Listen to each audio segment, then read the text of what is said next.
You don't need Netflix, you don't need cable. Hop on YouTube, welcome to the hood table, where we chop up local and global events vocally. You don't really wanna miss out on these conversations. Just joke a little, laugh a little, get that wine in your system, fill your glass a little. Expose current events, talk trash a little. You never know, these opinions might clash a little. They addicted to the content, got them binge watching. You don't like it, then you want invited. Bet your friends watching in the house and your job parking lot before you clocking. They don't wanna miss a second of this HT content. Everybody think they got something to say, so it's an open invitation, bring it to the table. But if you come whack, just know we ain't buying in. We gon' probably turn your back and tell you sorry, try again. Yeah, welcome to the hood table. You don't need Netflix, you don't need cable. Yeah, welcome to the hood table. You don't need Netflix, you don't need cable.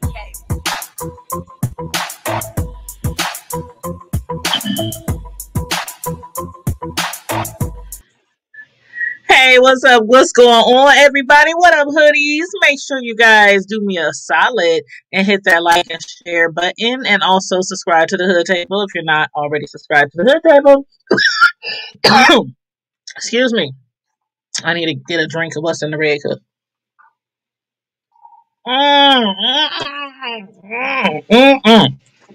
Okay, and also for any of your the Hood Table merchandise,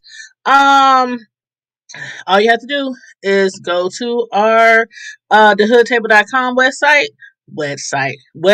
and click on store, and it will take you right to Teesprings, where you can purchase any of our The Hood Table merchandise, from t-shirts to hoodies to leggings, pillows, face masks. We got all kind of stuff over there, all kind of stuff. But yes, please like and share and subscribe, and we got about to get right into this review. Sistas review season 3 episode 1 premiere, and it was titled When You're Confused. We're gonna discuss who the heck was confused. Now, when we ended the season the finale on last season, Gary's ex-wife had broken into his girlfriend Andy's apartment building with a gun, and seeing them in bed together, she got enraged. She shot Gary several times. He ended up laying on the floor bleeding, and at that time I was like, do y'all think that she's going to turn around and shoot Andy as well? So we had no idea what was going to become of Andy. So at the beginning of this show, this premiere, Gary was still lying on the floor bleeding from a gunshot wound from his ex-wife Jasmine, and she was actually in the bed with Andy. Well, not in the bed, but she had the gun pointed to her. She was all up on her, basically dang near like in the bed with her, all up on her and stuff in the bed.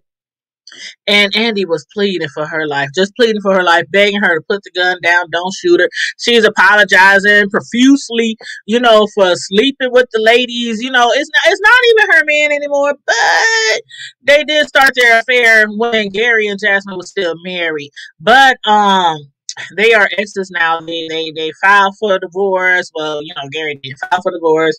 He gave Andy a ring. Andy took him back after all the dumb stuff he done did. She took him back and invited him to move in with her. So that's where we started off this episode. Gary still laying on the floor, Andy begging for her life. Then next thing you know, they start tussling. That tickles me every time I say it. I'll tell y'all the backstory on that before. I think I told y'all before, but anyway, it's been a minute. But Anyway, Andy managed to smack Jasmine upside her head with the laptop after they was wrestling around.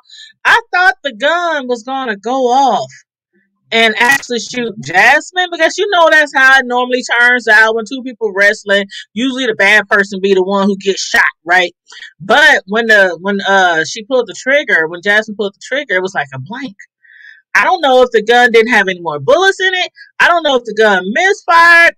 I don't know, but the gun didn't fire. And that's all that matters. So after wrestling around with Jasmine, Andy managed to smack her upside the head with her laptop, which pushed that wank right on out. Long enough for Andy to run for help, only to get shot almost by the police.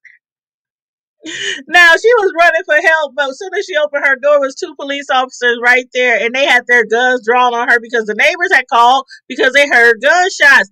Now, Andy, being that she is a whole lawyer, should she have known better, know how to act around police, especially if they had a gun pointed right at her, right up in her face, like you just escaped a whole bullet, girl? Child, she just needs to calm down. She just needs to calm down. She was hysterical. And it's understandable, but come on now. You know how the police are. They can be trigger happy. You running up all in their face and stuff, yelling and screaming. They been a popped your ass too. But anyway, it's Gary there, y'all. They didn't show us. They didn't show us, but by the expression on Andy's face, I couldn't tell if she was shaken up because he was dead or if she was shaken up because he was alive. So I don't know if he's dead or not. But I do know that Andy needs to follow that officer's advice and get that restraining order against Jasmine. She talking about, I ain't worried about her. I ain't thinking about that girl. That girl just shot your man and had a gun pulled on you, and thankful to no bullet in the chamber. You are still alive, and you talking about you ain't worried about that girl. You better worry about that girl and go get a restraining order. And by the way, you might want to stop somewhere and buy you a pistol as well. A pistol. Get one like mine. Get you a Glock. I like my Glock. I call her Ain't Dot. Yes, I do call her Ain't Dot after my grandma. But anyway, move right along. Sabrina, Jacoby, Maurice, and Calvin. Okay. Maurice, he done stormed up into, Calvin, he done stormed up into Maurice's apartment, pissed off and blaming Maurice for everything as he should. I mean, it is all Maurice's fault that Sabrina thinks that he's gay, right? And because of Maurice, Calvin found Jacoby booty bucket naked inside Sabrina's refrigerator. Child, that scene at the finale last season, like, okay, she said she thought it was Danny coming over. But still, if it was Danny, why would you open the door wide open when you have a butt ass naked man standing in your kitchen with the refrigerator door wide open? I mean, anywho, despite all Calvin's efforts to convince Sabrina that he is not gay, she trusted Maurice, her good Judy. She trusted him for his word. And that word almost got Calvin and Jacoby to scrapping in the middle of Sabrina's living room. But what's crazy to me, y'all, like what really gets me is how Calvin, he has always been like really soft spoken, sensitive, feminine-ish acting, even though he claims not to be gay. Y'all know, we ain't forgot. He likes to wear drawers that look like panties. He enjoys being penetrated from a dildo from Sabrina. He was like, you trying to make me use that on you? How about you use that on me and turn his butt around? Okay. But he says he's not gay. He's just into those type of activities, okay? But this episode, he was acting like he's all big, bad, and gangster. I was like, now where the hell has this Calvin been hiding? But had it not been for Sabrina pleading with Jacoby to leave, there would have been some furniture moving up and around now. But honestly, y'all, the way Calvin was acting all aggressive and demanding with Sabrina and, Jacoby, I think he actually might have given Jacoby a run for his money. Let me know what y'all think. Do you think, now Jacoby, he's well built, y'all. I mean, especially at the top, he got like these 5 foot wide, broad, brick-like defensive linebacker shoulders. You know what I'm saying? He's taller than Calvin, bigger than Calvin, but I don't know. I was like, okay, Calvin, I see you telling him he better get out. And then so told Sabrina she better sit down and listen to everything he had to say. But anywho, y'all let me know.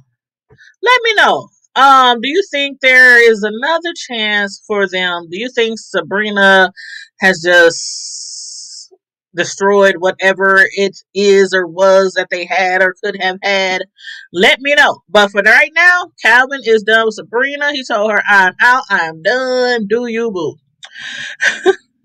I don't know. I don't know. I tell y'all all the time, I don't know if I could deal with a man who likes to wear drawers that look like panties with lace and, bright colors, and then he wants me to use my toys on him. Instead of me bending over like doggy style, he's bending over like doggy style. I don't know. Or legs up in there. Okay, moving right along. Fatima, Zach, and Karen. Okay. Fatima done put Zach out. And yeah, he did accidentally trip and fall into Karen's vagina on his lunch break. But at least he left Fatima, some money on the counter for the rent. Because he could have just, like some dudes, okay, you put me out. Shoot, I'm taking my stuff, my basketball, my big screen TV, and I'm taking my money and everything with me. So he could have just took his shit and bounced, right? But Zach, he's trying to turn over a new leaf, which started last season. And that new leaf includes not owing anybody anything. So he dropped her some money on the counter, just like he did with Karen. But Zach couldn't, however, understand why Fatima was in such a rush to escort him out of her apartment. That was until he saw that dark chocolate man knocking at her door to take her out. I was like, Fatima, you got another man. Didn't she just find out what Zach and Karen had done on their lunch break? And she already got a man coming over to take her out on a date. I was like, okay, girl, that was fast. Keep it moving. But on top of that, didn't she say at the end of last season that she had developed feelings for Zach? She was telling him how much she's feeling him, how much she likes him, all that kind of stuff. Then immediately after finding out about Zach and Karen's little afternoon snack, she's going on a date with some new guy. But then, as it turns out, Marlon or Marvin or Marcus, whatever his name is, Marcus. No, it was Marlon. But that was from Thin Line. Marcus. No, that wasn't Marcus. That was Boomerang Marcus. Anyway, his name is Marlon, I do believe though. But he is a guy from her past that she was obviously, trying to use to get over Zach. You know what they say, to get over someone and to get under someone else. But I think she was just using him just for a moment. She just needed something to get her attention off of Zach, because when she got back home, when the man dropped her back off, she was treating him as if he had the cooties, as if he had the Rona or something. Fatima knows that she still wants to be with Zach. She still wants, deep down inside, she still wants what she had with Zach. Even if it wasn't an all-out, full, exclusive relationship, what she had with Zach, all that good old, oh God, that I'm telling you, the shower scenes, okay. But she called Zach, told him to come get his money. It's over, it's a wrap. She ain't got nothing else to say to him. But then she confessed to him, really, really pouring out her feelings to him, telling her how she really thought they had something good together, could have something good together. So do y'all think that she's going to give Zach another chance or not? I mean, I didn't think that Zach really wanted to get back with Karen, but then we saw what happened. So do you think Zach wants to get back with Karen, or does he? Because he told Karen that what they did on their lunch break was just FUCKing, right? And then he told Fatima that he was just confused. He kept asking her, have you ever been confused? He's so confused that he actually told Fatima that he wants the both of them. He wants to be with Karen and he wants to be with Fatima. I'm like, You really told that? Man, if a man told me he wanted to be with me and some other girl, like we about to be sister wives or some shit, except for, we got our own place. No, okay. Anyway, keep it moving. So y'all let me know who y'all think Zach will end up with, Fatima or Karen. And speaking of Karen, Aaron, tipsy from drinking, he stumbled into her apartment later that evening, all of a sudden wanting to break his celibacy. Of course, he only wants to do that in hopes of keeping Karen to himself, keeping her from having sex with her ex or anybody else for that matter, because for the longest, Karen has been telling him, I want to have sex, I want to do that. I don't know if I can be abstinent and keep remaining celibate, da da da da da da, right? So it was only so long. It was just a moment. It was a matter of time before she got what she needed, right? Right. So when Karen went to make him a pot of coffee, she came back in the living room to find him standing in his drawers, insisting that he can do it better than Zach. He thinks that he can make her feel better than how Zach can make her feel. What do y'all think? I don't know. I don't know about that. I don't know about that one, bro. Did you see, like, well, okay, when he had Karen up on the wall, when he had Fatima up against the wall in the shower, like all those muscles, the back, the legs, those hard, rock tight butt cheeks. Like, do you know the force those hard butt cheeks can administer? Have you ever had a man, ladies, who just was so solid?